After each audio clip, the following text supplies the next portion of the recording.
O jeito mais rápido de você perder uma venda é não estudar o seu cliente, é não entender como alinhar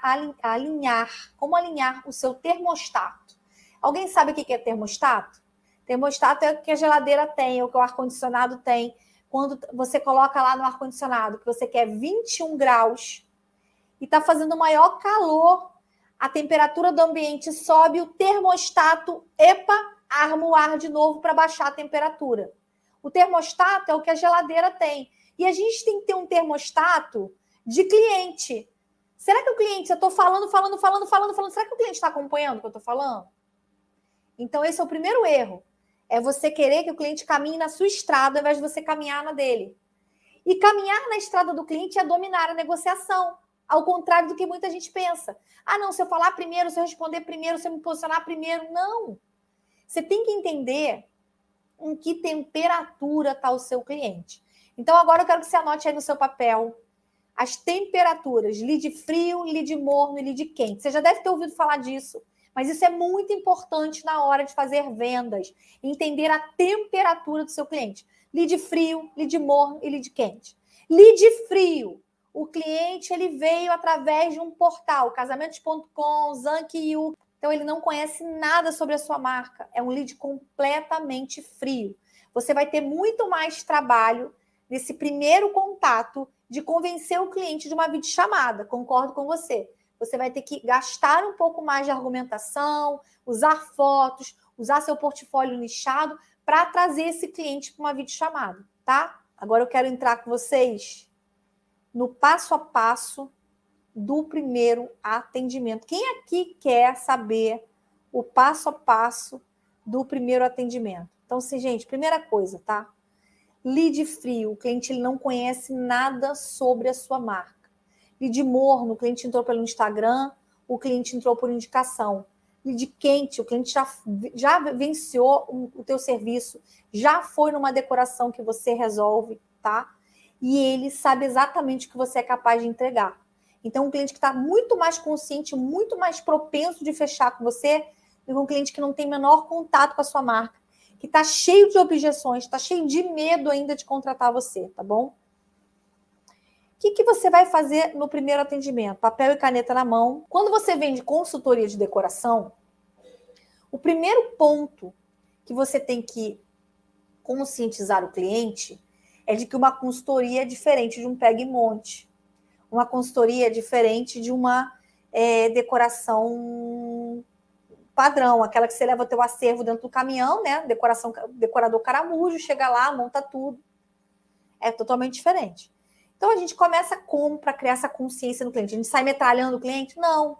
Você abre a reunião com o cliente falando sobre o espaço de evento dele, mostrando um layout, uma vista superior da planta do espaço de evento dele e o que você sugere para aquele espaço de evento. Como você resolveria aquele espaço de evento? É assim que você abre o seu primeiro atendimento quando você está vendendo uma consultoria de decoração. Por quê? Você está conscientizando o cliente de como você resolve, de que você está criando uma similaridade com o arquiteto ou com o design de interiores. Você está criando essa visão do cliente. Olha, ela tem uma visão técnica, ela consegue desenvolver uma planta, ela consegue desenvolver um layout.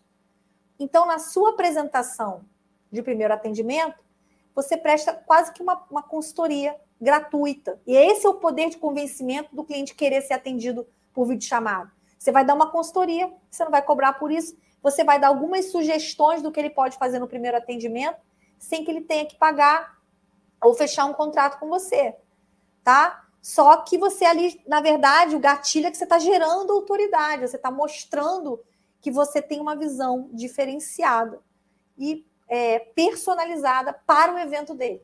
E ali você vai ensinar o que é feijão com arroz, o que você acha que tem que ter, que é basicão, que ele não pode abrir mão, o que ele poderia priorizar ou não dentro do evento dele. E aí você começa a construir um paralelo entre o que você faz e o que um designer de interiores ou um arquiteto faria se estivesse indo na residência dele. Você começa a falar a linguagem do cliente. Você explica quais são os pontos importantes e prioritários no evento, assim como seria para resolver um projeto na casa dele. Faz um paralelo, entende? É assim que a gente começa um atendimento de consultoria de decoração. Depois você vai falar, né? Vai deixar com que ele mostre as inspirações dele, o que ele gostaria de fazer, quais são as inspirações para cada área do evento, como ele gostaria de resolver, por exemplo, um casamento, a área da cerimônia, como ela gostaria de resolver área de convidado, mesa de doces, será que vai ter algum destaque de cenografia aérea? E aí você deixa o cliente te mostrar as inspirações dele também. E aí você prepara o cliente para a terceira etapa, que é a apresentação da proposta comercial. Só que é uma proposta comercial feita para ele, dentro das inspirações dele. Ele vai gastar e vai investir, na verdade, ele não vai gastar, ele vai investir um tempo conversando com você e apresentando o que ele quer. É assim que os grandes decoradores trabalham. Eles não trabalham enviando orçamento para o WhatsApp por e-mail. Por isso que eles conseguem cobrar uma consultoria. Esse é o pulo do gato, tá?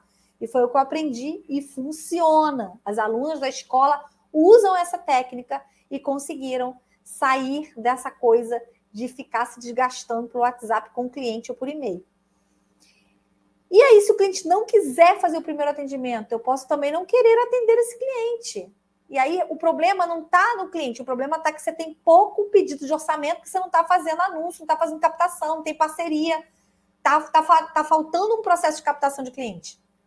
O problema não está no formato do atendimento comercial. O problema está na sua captação, que está te tornando refém do cliente. Então, se o cliente quiser que você faça da forma dele, você vai fazer, só que não vai funcionar, tá bom? Não vai funcionar. Você vai ter que baixar preço para fechar. E se conseguir fechar, tá? Então, nesse primeiro atendimento, a gente dá sugestões para essa proposta comercial, o que você acha que daria certo, o que não daria certo, a partir das inspirações dele. E aí você começa a descrever como é que funciona o serviço de decoração, quais são as etapas, quais são os pilares do serviço de decoração, qual é a entrega que você vai fazer antes, durante e após o evento. Você começa a gerar valor e consciência de todos os problemas que um evento provoca e de que forma você vai resolver isso. E quais serão as suas entregas. E aí, no final do primeiro atendimento, você apresenta o preço da sua consultoria. E se o cliente quiser embarcar nessa viagem, você faz uma proposta e apresenta no terceiro atendimento. Mas o cliente já topou o valor da sua consultoria. Ainda que eu não obrigo o cliente a pagar a consultoria nesse momento, mas eu conscientizo ele que existe esse valor. E eu só invisto tempo fazendo proposta para o cliente se ele realmente estiver disposto e já tiver topado o valor da consultoria. E aí sim, eu vou fazer uma proposta comercial e vou apresentar para o cliente como uma terceira etapa. Ok? Só que aí eu já fiz a venda do quê? Da minha consultoria. Agora, eu peguei esse cliente não tem perfil para consultoria, é um cliente de pacote. Melhorou. Aí eu posso fazer um pacote para esse cliente, não topou o valor da consultoria, não quer consultoria. É raro de acontecer, que geralmente eu capto o cliente certo, mas se for um cliente que vem por indicação, pode ser um cliente que não tem perfil, né? Não é um cliente que veio por anúncio, que já está impactado com aquele formato ali, ele veio por indicação. Se for uma indicação de um cliente de casa de festa, provavelmente vai ser um cliente que não é perfil de consultoria. E aí sim eu posso oferecer um pacote para esse cliente, mas de qualquer maneira eu vou oferecer algo que vai ser assertivo, que vai funcionar para esse cliente. Eu não vou ficar dando tiro no escuro. E eu vou conseguir vender muito melhor, porque ele já está ciente daquele valor de consultoria. Então, eu vou conseguir vender um pacote muito melhor que se eu já começasse comercializando um pacote. Eu já teria um valor muito mais exprimido, muito mais surrado para conversar com o cliente. Como é que funciona se eu sou uma casa de festas, né? Como é que funciona? Se eu sou uma casa de festas, eu vou ter que mandar o orçamento por WhatsApp e por e-mail, tá? O cliente não vai topar, o processo é um pouco diferente. Como é que eu sei disso? Porque eu também atuo em casa de festas e eu também vendo pra caramba em casa de festas, vendo muito. E o processo é diferente. Como é que é o processo de casa de festa? O cliente, ele vai pedir para você um orçamento por WhatsApp, por e-mail. Você, antes de mandar o orçamento, você vai mandar um portfólio, a mesma coisa, mostrando os espaços da sua casa, como é que são os casamentos feitos aí, o seu serviço de buffet, o seu serviço de open bar, tarará, tarará. Se você tiver a oportunidade de bater um papo com o cliente no telefone, melhor. Você humaniza, você estreita essa relação. E aí, em seguida, depois que você mostrou tudo o que você faz e como você faz, você vai mandar sua proposta com preço, sim. Casa de festa tem que trabalhar com preço, senão o cliente não vai lá, tá? A gente tem até aluno aqui que tem casa de festa. Aí o cliente vai fazer a primeira visita na casa de festa. O primeiro atendimento, gente, geralmente, seja de consultoria, seja de pacote, seja de eventos, ele leva na faixa de 1h30, tá? 1h30. O cliente entra. E quando ele entra numa cliente de perfil, é sempre entender o perfil do cliente, o que ele demanda.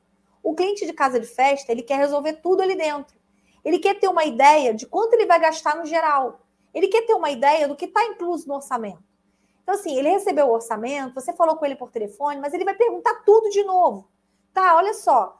Me diz uma coisa, aqui está incluso DJ? Está incluso decoração? Está incluso buffet? Está incluso não sei o quê? E aí você vai defender todo esse valor de novo com o cliente. O que está incluso ali dentro? Então, o cliente, quando entra numa casa de festa, o que ele está esperando? Ele está esperando ter todo o evento dele resolvido. Então, aí você vai explicar que existem as contratações internas da casa, as contratações externas, quanto que ele vai gastar de bolo, doce, fotografia, tarará, tarará. É meio que uma assessoria. E aí ele entende o montante total que ele vai ter. É legal quando a casa oferece algum tipo de apoio ao planejamento do cliente. Isso facilita a venda para casa de festas também.